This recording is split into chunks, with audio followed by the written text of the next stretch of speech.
Good afternoon, everyone. Thank you so much for being with us today. I'm Janice Kaminer-Resnick, and on behalf of Jews United for Democracy and Justice and Community Advocates, Inc., I welcome you to our program tonight. There's so much happening in our world, so we're really appreciative for you coming each Wednesday night from 5 to 6 Pacific time to join us so we can all study and learn together. Tonight, we welcome our terrific moderator, Larry Mantle, who will be in conversation with E.J. Dionne and Miles Rapoport, about whom you'll hear more in a couple of minutes. And we're going to be discussing ideas set forth in their just released book, 100% Democracy, the Case for Universal Voting. And we say, we ask, is voting a right or a duty? We thank all three of you for being with us tonight. Next week, we'll welcome Catherine Stoner of Stanford, a foremost expert on governance in Russia, and Mixpin Pei of the Claremont McKenna College, and a foremost expert on governance in China, joining Stanford's political sociologist, Larry Diamond, to talk about China and Russia, an alliance of autocracies. It should really be interesting, and please be sure to register as early as possible if you haven't already. Then on April 13th, we welcome Judy Woodruff of the PBS NewsHour, and Martin Barron, former editor of the Washington Post, with Jeffrey Cowan, former director of Voice of America and dean of the USC Annenberg School for Communication and Journalism, to address this compelling question. Is it possible to restore trust in journalism in America and the world?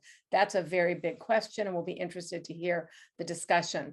Full unedited recordings of all of our programs can be found on our YouTube channel and on our website. We always provide an easy-to-use link, and David will tell you more about our podcast version to listen to as well.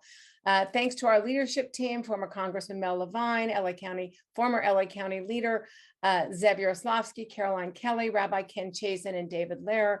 Please remember, when you write to complain about whatever it is you complain about, please be nice. We are all volunteers doing our best. And even on the for-profit commercial well-funded network, sometimes there are technical issues. So just keep that in mind when you write to us. Of course, we're always happy to hear from you. We love your compliments about how great our programs are. A limited list of reputable organizations for donations to help Ukrainians is in every one of the emails we publish to you, we send to you, and there's a few new organizations we're going to be adding. There is a Passover program, Passover campaign to help Ukrainian Jews celebrate the upcoming Passover holiday, and a couple of other wonderful new projects that we'll be telling you about in the next week or so. Be sure to also look on the activism section of our website for links to lots of organizations who are directly engaged in fighting for voting rights and for a democracy, a lot of great opportunities and organizations to support that are working hard on those issues. Now, please welcome my partner, David Lehrer, for a couple more brief announcements. David? Thank you, Janice. Welcome to you all. And as Janice mentioned, if you miss one of these live broadcasts, you can not only watch them on our YouTube channel, but as of a few weeks ago, you can also listen to the programs on our America at Crossroads podcasts on your favorite platform. Go to jewsunited4democracy.org/podcast, that website, and subscribe. You'll be notified as the new podcasts become available. And if foreign policy and the Ukraine are what concern you most, America at Crossroads is probably the place to be on Wednesday nights over the next month. In coming weeks, we will have Lieutenant Colonel Alex Vindman back to offer his assessment of what is happening in the Ukraine-Russia war. He's been making headlines these past few weeks, most notably the Washington Post this past weekend. We'll have a former chairman of the Joint Chiefs of Staff with us again, Admiral Mike Mullen. We have also secured commitments to return to America at Crossroads in the coming weeks from the New York Times triple Pulitzer Prize-winning columnist Tom Friedman and from Leon Panetta, the man with the resume of all time, former congressman, former White House Chief of Staff, former director of the CIA, and former Secretary of Defense. I'm sure he's got a lot to say about what's going on in the world. It'll be hard to avoid getting smarter after these programs. Our moderator tonight, Larry Mantle, is a longtime friend. He's the host of the longest running daily talk show in Los Angeles, on for some 37 years. He's the recipient of Journalist of the Year and the Associated Press's Mark Twain Awards from his colleagues. He can talk with equal facility about foreign policy, local politics, religion, film, or sports, and he does it every day. It's a pleasure to have him back. Larry? David, thank you so much. Janice, Mel, and Zev, thank you all. It's such a pleasure to be here for another America at a Crossroads conversation. Each week that I'm privileged to be a part of this, like you, I'm sure I learned so much about what's going on in our country. And one of the things that I like so much about it are the constructive alternatives to the discord and the problems that we see in our world today. And tonight's book is one that offers a quite dramatic and very different solution to voter suppression and concerns that we have about both voting integrity and access to voting. It's a real pleasure to get this opportunity to talk once again with E.J. Dionne, longtime liberal author, political commentator, and op-ed columnist for the Washington Post. His books include Why Americans Hate Politics, They Only Look Dead, Why Progressives Will Dominate the Next Political Era, and One Nation Under Trump, A Guide for the Perplexed, the Disillusioned, the Desperate, and the Not Yet Deported. Miles S. Rapoport served more than a decade as president of the liberal think tank Demos, which publishes The American Prospect. He followed that up with heading the watchdog group Common Cause up until 2017. Back in the 90s, he held elective office. Prior to both of those jobs, he was secretary of the state of Connecticut and a Connecticut state legislature. And as Janice said, Miles and EJ have collaborated on 100% Democracy, the case for universal voting. Gentlemen, it's a pleasure to talk with you both. EJ, let me start with you. We have seen a number of different efforts in the past couple of years to expand voting. And at the same time, we have seen state legislation to try and shorten early voting periods, make it more difficult for people to use remote voting boxes. How does this proposal to make voting compulsory address some of those issues? Well, thank you so much, Larry. It's so good to be here. It's so good to be here with my friend Miles. This partnership has been a joy. I tell everyone that Miles has so much energy that if Europe could tap Miles, they wouldn't need another drop of Russian oil or gas. And we've had a lot of fun doing this. I also just want to say this is an extraordinary group. And if I weren't promoting this book, I'd want to be on all those sessions that were introduced. And I was trying to think of a scriptural line for the evening. And what I thought of is if Micah came back, how would he want to do a rewrite of what does the Lord ask, but to act justly and to love mercy and to walk humbly with your God? You really can't improve on that, but he just might say, and do all you can to protect and build democracy, which I think is very closely linked to loving justice and mercy and fairness. Your question is a good one, Larry, because both Miles and I came to this in part because we are very concerned about voter suppression and efforts to roll back the extraordinary gains this country actually made during the pandemic. As you know, in the book, we write about 2020 as an amazing success story for our country, where everyone asked, how are you going to hold an election in a pandemic?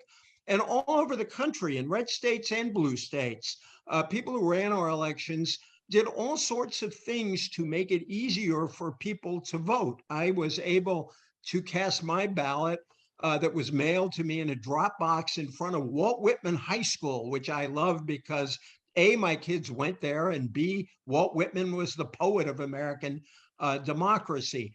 And we believe, and the core argument, one of the core arguments of this book is that the best way to defend voting as a right is to assert a universal and legal civic duty to vote. If there is a duty to vote, as there is a duty to serve on juries, then all sorts of reforms become axiomatic. If everyone has to vote, the government has to make it as easy as possible for people to do their duty. We talk a lot in the book about Australia, which is one of about 24 countries that have a system like this, because Australia provides the most extraordinary proof of concept. Australia has had this system for over 100 years. And their turnout, the Australia helps, the government in Australia registers voters. When one of my research assistants was doing research on Australian elections, she came into my office one day and said, "This is amazing. Look at all this cool stuff Australia does to make it easier for people to vote." So Australia helps you register. It requires you to register, but most people are automatically registered, and 96% of the population is registered. And the requirement to vote means that 91% of those 96% actually turn out to vote. So What is Miles the and I, penalty for those who don't vote? the penalty for those who don't vote is a fine of about $14 on current exchange rates, last I checked. And the good thing about the Australian system, and it's something we imitate in our proposal, is that it is light touch enforcement. If you don't show up to vote, and most people do, you get a little notice in the mail, and it says, we noticed you didn't vote. Did you have a reason? Anyone who gives a decent reason for not voting, like illness, the government waives the fine, with the result that only 13% of Australians who don't vote actually end up paying the fine. But what they've done with the voting requirement is created an ethic, a culture of voting that has spread all over the country. That is the dominant political culture in the country. When did they enact their mandatory voting? 1924. So it's all anybody knows. It's a little different here, where, of course, we're used to the freedom to vote or not. And we haven't thought of it in terms of a duty, but instead of a privilege and a freedom to have that degree of input on our government. Do you know what, do they collect all the fines in Australia? Because in this country, so many people don't actually pay fines, but do you know if they actually collect them there? They do. People pay them. I want to kick it over to Miles to jump in on these too, but just to talk about our proposal. We were very concerned. This book came out of 2 years of a group that Miles started and Miles and I chaired, a working group where we studied this from every angle, and we were very concerned about unintended consequences. And one of the things we looked at very closely was what some people have called the Ferguson problem.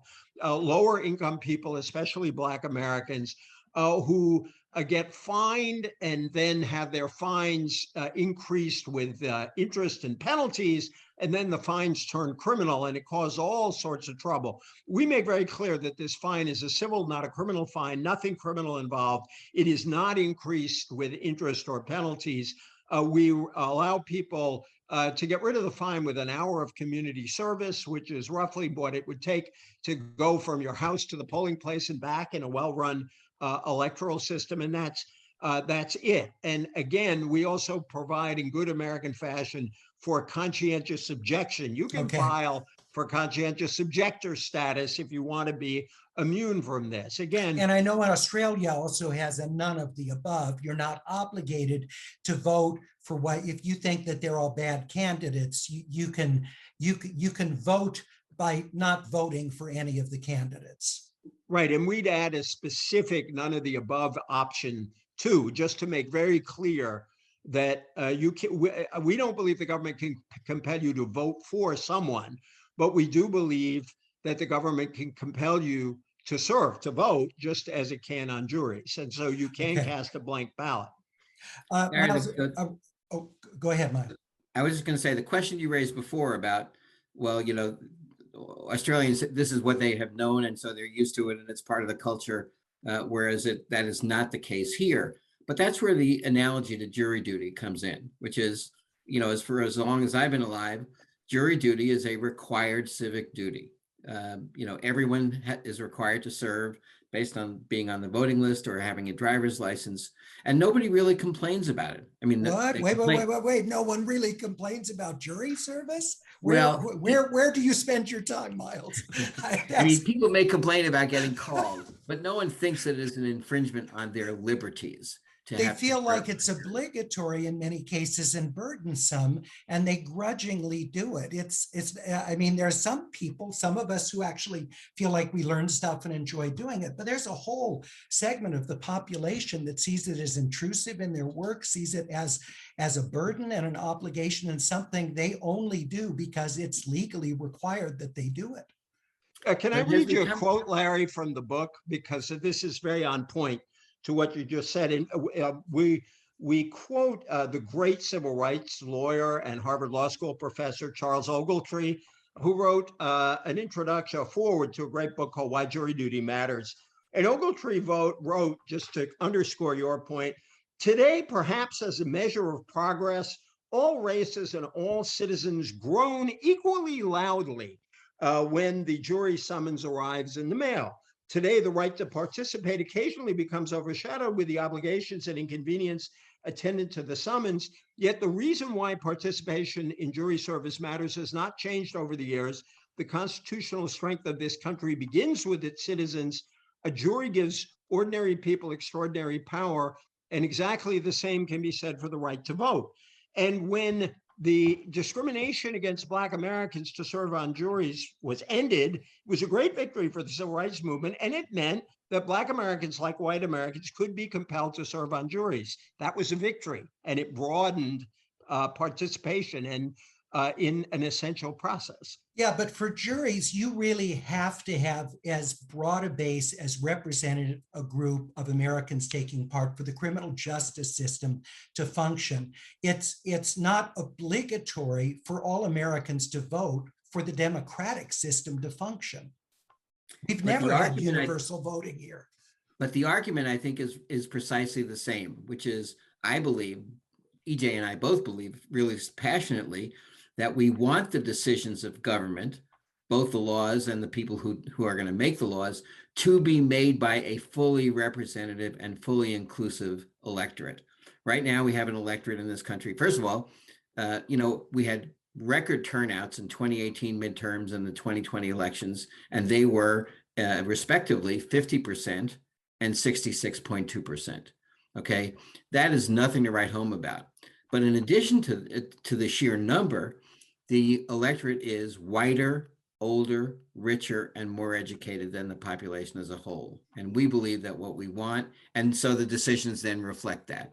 We think that a fully representative electorate, where the people who are voting is everyone and fully reflects the population as a whole, will give us much better decisions. And so if you're taking voters of all races who, for lack of a better term, are lower information voters, they're people who either just vote because their parents voted or sense of obligation, or don't vote because it's not anything that they grew up with, or for whatever reason, how does that make the system better by compelling low information voters to go through the process of obligatorily voting? Go ahead, Miles, take that and I'll finish because I've talked a lot at the beginning. Go ahead. Well, I guess our feeling is that the people who don't vote, I mean, there's a lot of reasons why someone may not vote. They may be disgusted with the system, they may be not engaged. But I think what really happens is that people who are not registered voters, people who are not likely voters, don't get the kind of attention, don't get the kind of information, don't get the kind of engagement that people who are registered and likely voters do. I can tell you that I'll tell you a story based on my own. I ran in 11 elections over the years in Connecticut. And what they would do when I loved door knocking, I went out, loved being an organizer, loved knocking on doors. I would get a list of the registered voters and the prime voters, we called them back then.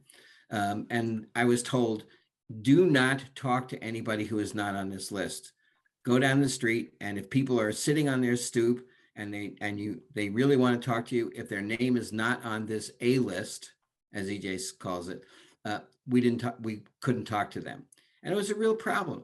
In the system of universal voting that we're suggesting and proposing, everybody is voting, everybody is listening, everybody needs to be talked to. And so you will talk to everybody, and we will get higher information voters and higher engagement voters by virtue of the process itself. Would that cross over, Miles, into formal campaign, not just, I mean, the door-to-door kind of thing in statewide elections like you ran in, versus here in California, where there's very little of that except for city council. Most of the campaigning here is done through social media and broadcast. Do you think those would be affected? Yeah, I do very much so, because what happens now, I mean, the currency of the realm in campaigns right now is to turn out your base. And in the worst case examples, to try to depress the vote of your opponents. So what happens is somebody used a phrase with me, enrage to engage, which is that you really try really hard to get your voters out. And that may be by demonizing the opponents, by striking fear.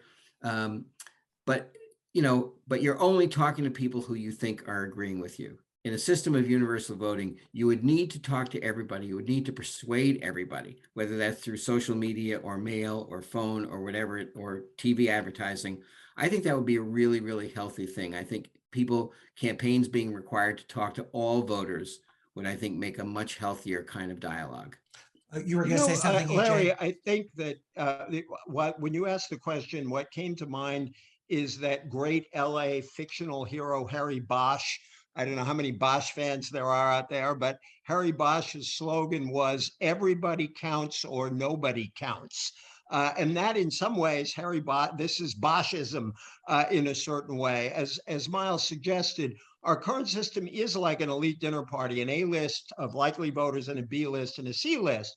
And campaigns historically pay very little attention to people on those other two lists. And that's not just on door knocking, as your question was trying to probe. It's on mailers, it's on emails, it's on all kinds of voter contacts. So it's a kind of self-reinforcing system where if you are kept off the list of those campaigns think are likely to vote, you'll get less political information. That includes political propaganda, but that is a form of information, less attention altogether. And on the ignorant voters thing, Miles and I, as you know in the book, really hit back hard on that, because if the ignorant voters obsession is what drives one's concern. And our own polling, by the way, showed that while there's a lot of doubt about our system, that wasn't one that resonated a lot. But that ignorant voters argument has always been used to narrow democracy. The literacy tests that were used, the phony literacy tests that were used to discriminate against African Americans, were done in the name of keeping ignorant voters. Yeah, but I think you're commingling two very different things, EJ. When you're talking about tests to determine if someone has a right to vote versus people who choose not to pay attention. And I think, one of the things you're doing here is commingling two different groups.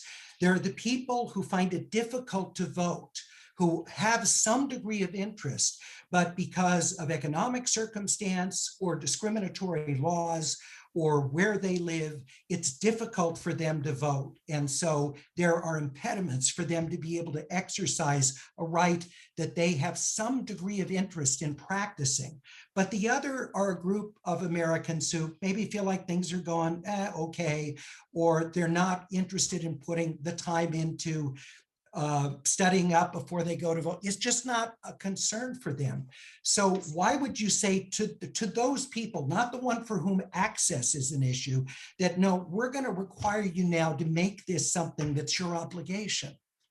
Because an inclusive democracy is a better democracy, and because creating a culture of voting also creates a culture that leads people to seek out information. We interviewed Tim Beazley, who was the former Australian ambassador to the US, was leader of the Australian Labor Party, and spent his whole life at polling places on election day because his dad was in politics. And I asked him this very kind of question, a version of the question you're probing with. And Kim said that standing outside the voting places, he could tell people who were deeply interested in politics and would have turned out under any system, and the voters who were less political and may have been brought out by the voting requirement. And Kim said that those voters took their vote very seriously precisely because they knew they were obligated to cast it, and that their reasoning was was sound, whether you agreed with them or not. And the idea that somehow you'd be bringing in a group of people who are just don't understand the system is just flatly wrong. That is not in any way no, the but experience in Australia. You keep going back to people like they're not smart enough, they can't. That's not who I'm talking about. I'm talking about people who may be highly accomplished and have IQs of 180, but really aren't interested. Why do we want to say to them this thing that is a joyous and cherished thing by so many, that is a representation of freedom, is no longer a freedom, but is compulsory?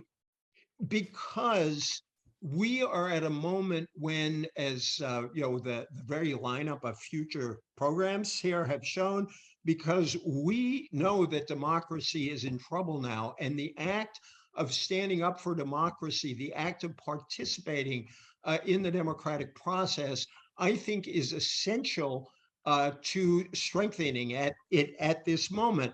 I want Miles to sort of take off from here, because Miles has talked a lot about how a culture of voting, as they have in Australia, as they have in Ecuador, as they have in a number of other countries, I meant Uruguay, as they have in a number of other countries, a culture of voting breeds an engagement with democracy more broadly. Miles, take away I want you to go to your conversation about the schools and the like. No, that's exactly the what I was just thinking as you were saying, and Larry, as you were asking the question. I think we are, you can either have a kind of a vicious cycle or a virtuous cycle. And I think we're engaged in a way in this country right now in a kind of a vicious cycle where low participation, breeds disinterest in the system. The system's failures, encourage that. But I think we can build a virtuous cycle where once people know that voting is an expected requirement of citizenship. So several things will happen. I think the people who are running elections, and this is absolutely the case in Australia, really will make it their business to make it convenient and easy and encouraging for people to vote. The schools, if I were a principal of a school and I knew that every 18-year-old who was graduating were going to be required to vote, would I make civic education a more important part of the curriculum? I think I really would. If I were an employer and I knew that everybody who was an employee was required to vote, would I make it easier for them to take the time off to do so? I think I would. So I think what I'm saying is, I think the institutions of our country would bend towards the idea of encouraging full participation. I think campaigns would also then, bend themselves towards looking and speaking to everybody. And I think it actually has been shown in the countries that do this, that you get a more interested and a more engaged citizenry by having this requirement. So we want to start that upward cycle. We have a question from viewer Karen, who wonders, and I think she means aside from autocratic countries, but what other countries than Australia that are true open democracies have compulsory voting? Start with the list, Miles. I'm going to have it. We have it in our book, and I'm trying to find the full list so we're not inaccurate. Just 2 or 3. Yeah, there are 26. There are 26 countries altogether that use some form of universal voting. That are real democracies. I've got the list if you want it. By Freedom House. Go ahead, EJ. Again, just to underscore what Miles said, we only list on here, we don't count a country like North Korea where you A, have to vote and B, have to vote for the party. Right. These are only democracies as certified by Freedom House. Argentina, Australia, Belgium, Bolivia, Brazil, Bulgaria, Costa Rica, Democratic Republic of the Congo, the Dominican Republic, Ecuador, Egypt, which is questionable, although they did have some free elections, Gabon, Greece, Honduras, Gujarat, in India for a while, Liechtenstein, Luxembourg, Mexico, Panama, Paraguay, Peru, Samoa, Singapore, one canton in Switzerland, Thailand, Turkey, Uruguay. And do so those countries I'm trying, I don't know what the turnout is in Mexico, for example, but given their weak central government, comparatively, it seems hard to believe they enforce that. Are these other countries, does the compulsory actually mean something? In some of the categorization is kind of no enforcement, low enforcement, medium enforcement, high enforcement. And so some of the countries, Greece is one where it is theoretically compulsory to vote, but there is no real enforcement whatsoever. Whereas Australia is known as a kind of a medium enforcement.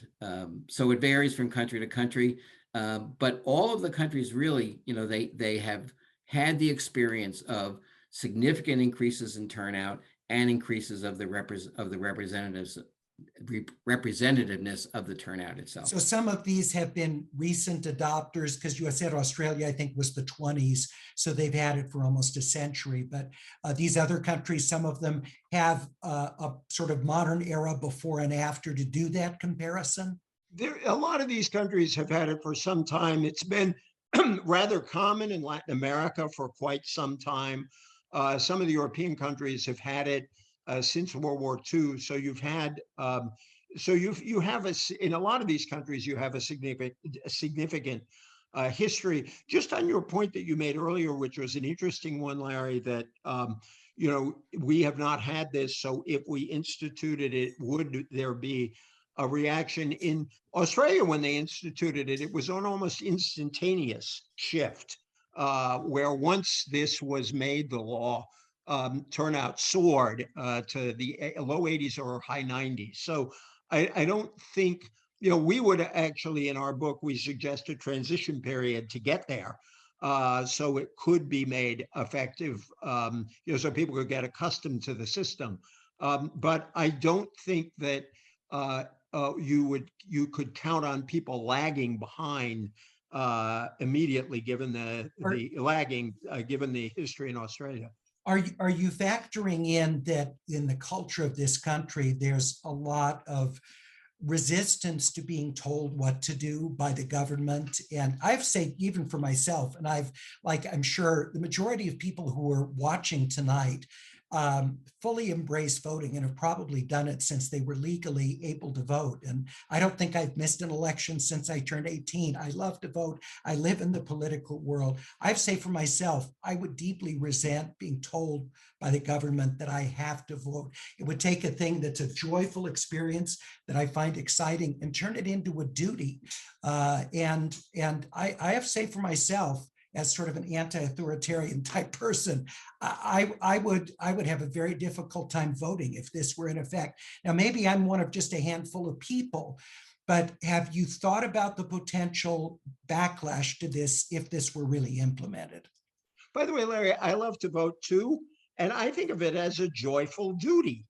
And in fact, a majority of Americans think of it as a duty. We did polling, by the way. I joke about this, that either Miles and I are fools or we're deeply honest, because we did polling on this idea in the book and found that at the moment, only 26% of Americans agree with us. So we know right now we're starting off in a minority. 48% agree with your impulse, Larry, and are strongly opposed to it. And there's another group that is mildly opposed, so persuadable. So the way we look at it is right now the country is about half, strongly opposed and half at least persuadable. So the short answer to your question is yes. At the beginning, we are going to, we and others who join us are going to have to persuade people in many states. This has been introduced now in 2 states, in Connecticut and Massachusetts. It hasn't passed. We're going to have to persuade people that this is a good idea. And so in the course of this campaign, we would hope to bring you around to being a joyful duty voter before we were finished. Well, I have to coin that express, put that as a bumper sticker. Joyful duty, yes. Voter. I also think, Larry, I want to make the point that we certainly see this as a long-term campaign. This is not something that's going to be adopted overnight. And we very strongly support. I mean, I've spent 35 years, from Secretary of the State and the legislature to Demos and Common Cause, working on kind of incremental voting expansions. same-day voter registration, which you now have in California, automatic voter registration, restoration of voting rights for people with felony convictions, pre-registration of 16 and 17-year-olds. There's a whole suite, mail-in voting, early voting. There's a whole suite of policies that I think really have made a difference, and I've been strongly supportive of them. But we looked at what is the current state of voting, and the truth is that we have moved the needle with these reforms, but not very much. So I started to say, as somebody who's been in this business a very long time, what is it that might really, really move the needle? And then I was fortunate to read a piece that EJ wrote along with Bill Galston at the Brookings Institution, that made the case for universal voting, Australian style. And I said, this could really, really move the needle. And so what I see that we're doing is kind of putting out a North Star, not of penalizing people, but of having a 100% democracy, having a democracy where everybody participates. And that's the expectation, and that's the culture. And I think we can get there. But we see it as something also, by the way, that won't start at the federal level. This will start at the municipal level, maybe at the state level, and work its way up, being kind of laboratories of democracy in the Brandeisian sense. Well, and I mean, that's another thing, because many of the reforms you talked about, and the ultimate aim of this is to make this national. And that sort of then takes away the state's ability, whether they want to implement this or not. And so, maybe that's what you're saying. You think it would be better to try this out in municipalities or counties, places where there is majority buy-in on this, see what the unintended consequences are, see what the successes of it are, and then go from there. Is that what you're saying? Yes, exactly. Okay. That's how I see this working its way forward, and it'll take some time, but a journey of 1,000 miles starts with one step, I once heard. What do you think are the unknown unknowns here? What are the potential unintended consequences, Miles or EJ? We tried to look at those. That's why we had the working group. And so one was the problem with the fines. And so that's why we have structured this so it is a civil fine, you can't be gone after in a criminal way, and it can't be compounded. So we try to take care of that set of unintended consequences. There's some concern with places that have automatic registration. We spent a lot of time with immigrant rights groups. There's concern there that somebody might get into a kind of double jeopardy or catch-22, an immigrant who is not a citizen, who is put on a voter list, and then is damned if she does and damned if she doesn't, is required to vote, but actually is not legally able to vote. And we think there should clearly be an out for that sort of person. And the system should keep an eye to prevent that, preventing that from happening wherever there is automatic voter registration. Those were two of the major sort of unintended consequences that we were trying to guard against. And then we really did take into account people like you, if I can use you, in setting up a conscientious objector status. If something like this so deeply bothers someone that they want to apply for conscientious objector status, this is America, we let you do that. And in terms of the enforcement, we are not looking for government to hold a big hammer over people. Again, what we keep coming back to is we have seen in Australia with very mild enforcement, and people kind of shrug it off. I was on a TV show the other day. Camera person happened to be in Australia. We started talking about this, and she said, yeah, I got to pay my fine. I forgot to vote in our last state election. But she said it very good-naturedly, and it was part of how life worked in Australia. And so we think that this has more than just the individual effect of getting everyone to vote. It creates a different kind of culture around our democracy if everyone is expected to participate.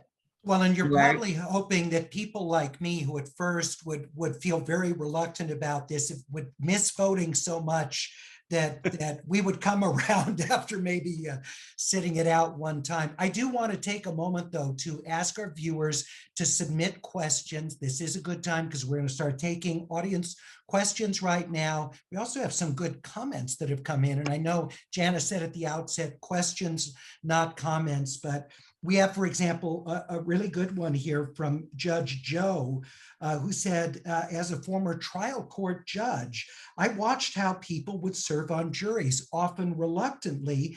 Invariably, everyone was pleased with what they had done. It takes time. That's a very valuable contribution, Judge Joe, to this conversation, and an excellent point that you raise. Again, so just go ahead and ask your question. Please include where you are and your first name, because it's nice for us to know the breadth of our viewership all across the United States and around the world as well. So please ask questions. Miles, you wanted to quickly say something, I believe. Was that right? Yeah, I wanted to just generalize the point that EJ was just making, which is that obviously, if you impose a requirement for people to participate in elections, even if they can do it, as a blank ballot or as a protest vote, if you impose that on a system where the election officials are making it harder for people to vote, Yeah. as we see in many states now, and there's a lot of pushback, even against the mild reforms of just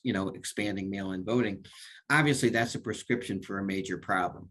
So what we believe, what we hope, and what we believe is that the more people think about the idea of a fully universal system, the election officialdom, so to speak, will bend itself towards allowing people and making it possible for people to fulfill their requirements. So I think this isn't, as EJ said very early on, an antidote to the voter suppression. Okay.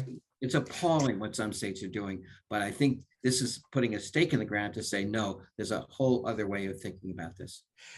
Richard asks, why not just provide a ballot to every citizen that they could, mail in, drop off, just like California.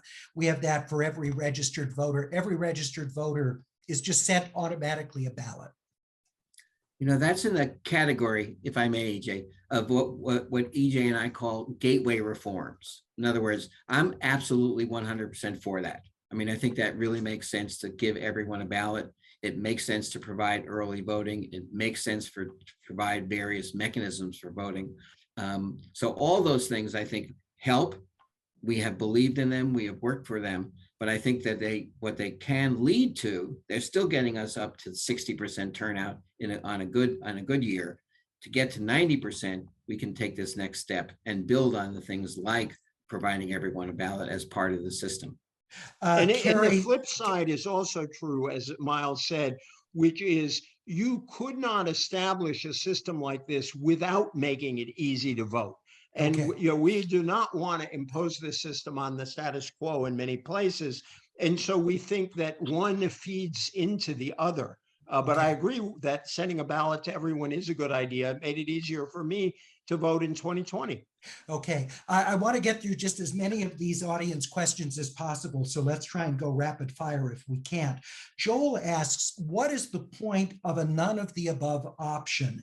If a sizable minority votes for none, doesn't that undermine the legitimacy of any winner? Is that an unintended consequence? Miles, go ahead. Well, I think that first on the constitutional question, because we looked very hard at whether this would be constitutional. If there were not a none of the above option, or if you couldn't submit a blank ballot, if you were required to vote for one candidate or another, that might be considered to be compelled speech and therefore unconstitutional. So we want to make it very clear that there is no requirement to vote for one candidate or another, or one ballot initiative or another, that all you have to do, that you're required to do is participate. And the none of the above is a representation of that. And in the two states, Nevada and Arizona, where they now have a none of the above on the ballot, only less than 2% of people check that off. So but those are people who go to the trouble of voting. That's a self-selecting group. But you wouldn't see that if it's compulsory. It'd be much higher. EJ. The number of blank ballots, I don't have the number at the tip of my fingers. It's in the book. The number of people who cast blank ballots in Australia is quite small. It's called donkey voting down there. But on my They own may view, have better candidates, though. We don't know what the quality of their candidates is. I don't think any democracy is ever fully satisfied with its candidates, and that's democracy. But in my own view, this is not in our book. I think a none of the above option could be a meaningful option, which is if voters have a choice of candidates and a plurality of voters voted none of the above, you should force a new election. But I think Joel's point is, even let's say you have the high percentage of the people who have not voted because they don't feel bought into the system.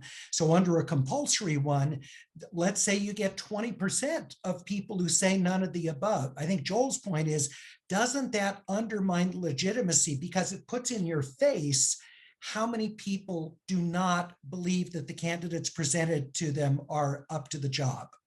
Well, number one, if that is the view of 20% of the country, we should want to know that in a democracy. So I think that is useful, small d democratic information.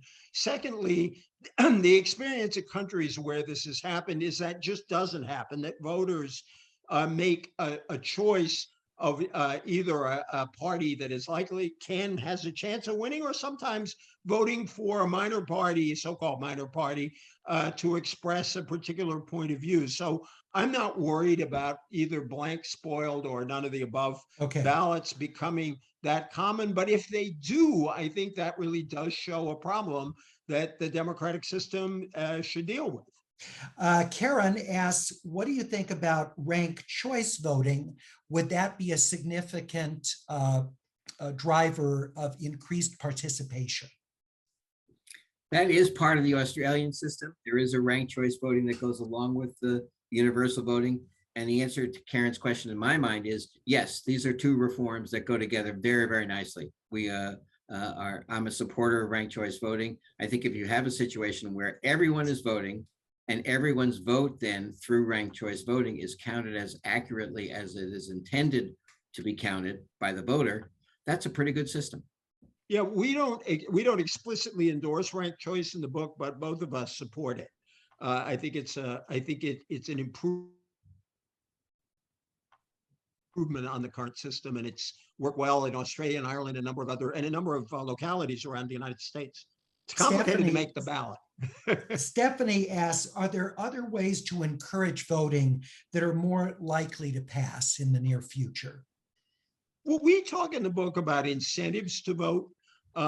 We talk, for example, about a tax credit for everyone, or fundable tax credit for everyone who registers to vote. We actually looked into the idea that voting would give you a tax credit. And some of our lawyers said that might run afoul of bribery statutes if you actually gave people a tax credit if they voted. So if you gave everyone a tax credit to register, that could, the act of registration encourages people to vote down the line. A lot of countries, and we talk about this in the book, have experimented with all kinds of incentives. You get in the front of the line for government services, all kinds of things like that. I worry about I think some of the incentives are rife with unintended consequences. There are states, our friend Norm Ornstein, who was part of our working group, has always been interested in the lottery idea, where one lucky voter will win $1 million, provided he or she, or whatever number you want, provided he or she casts a ballot. I think Arizona was going to go for it, and it either got defeated or thrown out in court. I can't remember the specifics there, but I'm sympathetic to incentives, but I think there are limits on how they can work. Miles, do you want to just take that quickly? Just very quickly, the general people who have studied various systems and permutations of universal voting have generally come to the conclusion that a modest requirement and a modest enforcement with a penalty is more effective than a series of incentives, although incentives are not necessarily a bad idea either. How do you think mandatory voting would change the candidates that are elected? I think, EJ, you said earlier that if you brought this large slice of the American public into the voting booth, that it would have an effect. What do you think it would be? What the evidence we have suggests that non-voters are less ideological than voters, which follows is a logical conclusion. Intense ideologues would be the first to the ballot box because of their very, very strong views. That is certainly the evidence in Australia. I have a good Republican friend who privately supports this idea because he desperately wants his party to become less extreme and more moderate. And he thinks that by creating a more moderate electorate, this would create a very strong incentive on his party to pull away from extremism. And so I think the principal effect would be moderation. I think the second effect would be to pay for politicians to pay more attention to the interests of those who are less wealthy, who aren't necessarily professional people. If you look at where there are big turnout differentials, they tend to go with education and income. So I think you would have candidates would have to pay more attention than they do now to Americans with lower incomes, including a lot of working class people, which is why, by the way, we argue Republicans should not fear this system. Conservatives in Australia have been very successful with this system. Indeed, it was their idea originally. Conservatives were worried about the power of organized labor of the unions in Australia, and that the Labor Party would have to have a perpetual advantage. Labor went along with the system because they thought they could do just fine under this system. And so I think it's very important to underscore this system is not designed, Miles and I have our own views and we're both progressive. This is not a system designed to elect progressives in perpetuity. And I think if you look at some of the evidence from 2000, there were a lot of people who were brought into the electorate because they wanted to vote for Donald Trump. And the ways in which we eased voting made it easier for them to vote too. We have another question. Jack asks, are there any elected officials who are advocating for mandatory voting? Well, we have in the book, this is point of personal privilege, we have in the book a model bill that was introduced in the Connecticut state legislature by State Senator Will Haskell. It's a point of personal privilege because Will is my former student, even though that's not why he introduced the bill. A bill was also introduced into the Massachusetts state legislature. And because he's not my former student, I've forgotten the legislator's name, forgive me. We've had some interest, former mayor out in California. I don't want to out him because I don't know if he's publicly done this yet, but told us he was very interested in experimenting with it out there. Miles has talked to other elected officials about this. I think what we see is we're putting this out I've been an elected official and I've been involved in voting rights issues for a long time, never had a conversation on this subject. So I think we see our job as beginning to put the idea on the table. Hopefully we'll get some support from organizations, and looking ahead to 2023, I think we'll see this introduced as legislation in at least half a dozen states. And do you have a sense of which states might be the ones interested in doing this? Have you heard any rumblings of that? Yeah, there's definitely interest, and it tends to be the states where they have fairly progressive election policies already. We've had some discussions in Maine, Minnesota, New Mexico, and both New York and Connecticut, and of course, Massachusetts. By the way, Massachusetts is the only state in the country, this is just a little factoid of interest, that has in its constitution that the legislature can enact compulsory voting if they choose to. It's still in the Massachusetts Constitution. It goes back to 1780, that provision of the Massachusetts Constitution. Also, we did an event last night in Maryland, in Baltimore, and we had a lot of people there talking about wanting to get it into discussion, to try it locally, but also to see if they could get it in play in Maryland. We are almost out of time, and I want to give each of you a chance to just sort of wrap up and what you're hoping comes next out of the book, 100% Democracy, and how you see this influencing the conversation around voting access and voting participation. Miles, you want to just start us again? We're talking like 30 seconds, 45 Sure, seconds sure. here. No, I think our whole idea in doing the book is to put a kind of, I don't want to say radical, but undiscussed idea on the table for real discussions and put this into the public debate. So what we hope to do after the book has been, read by a lot of people is get a campaign up and running to start the conversation in different places around the country. Again, starting from the bottom and working our way up. And that's our biggest hope, is that this goes from a big idea to policy discussion to actual policy in states and localities around the country. And I really recommend that those viewing tonight read the book. It's really, I mean, it's a very interesting read, very well written too. And I really enjoyed it. The issues and the way you lay it out, very, very engaging. EJ, final comment, please. Well, first of all, thank you for that kind comment. And thank you for being a really effective and passionate devil's advocate, because that's in a way exactly what we're trying to promote, because we know that there are a lot of people who have a lot of questions about this system. So we are grateful to you for pressing us on all of these points and grateful for this chance. Right now, we ask a lot of why questions. Why do we have voter suppression? Why do we have low turnout? Why do we have rather nasty political campaigns? We want people to start asking why not? Why not change this system in a fundamental way? Why not have a system that expects everyone as a citizen to cast a ballot? Why not have 100% democracy? We hope that people on this call will take an interest in this reform and join us in the fight, because we think 100% democracy would be an A-graded democracy, and we should go for achievement in every sphere in our country. So thanks so much.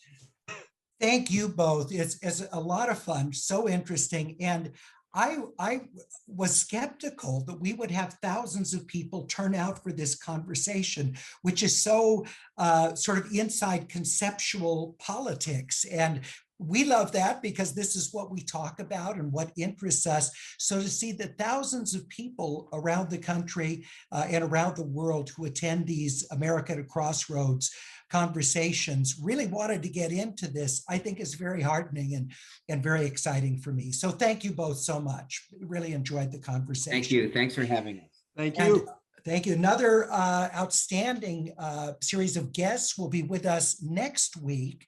It's going to be a look at China and Russia, an alliance of autocracies. And the guests will be Professor Catherine Stoner, who's a widely respected Russian expert, and Professor Ming-Sin Pei, a leading expert on China, who is on faculty at Claremont McKenna College. Stanford's Larry Diamond, who has moderated so many of these outstanding America at a Crossroads programs, will be moderating next week's program on China and Russia. That'll be next Wednesday, April the 6th at 5 o'clock Pacific, 8 o'clock Eastern time, the typical time on Wednesday night. And I also want to remind you that these programs are provided as a public service by two nonprofit organizations that have joined hands in bringing you these conversations.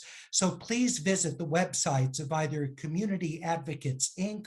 or of Jews United for Democracy and Justice, either of the organizations, because they collaborate and co-fund these programs.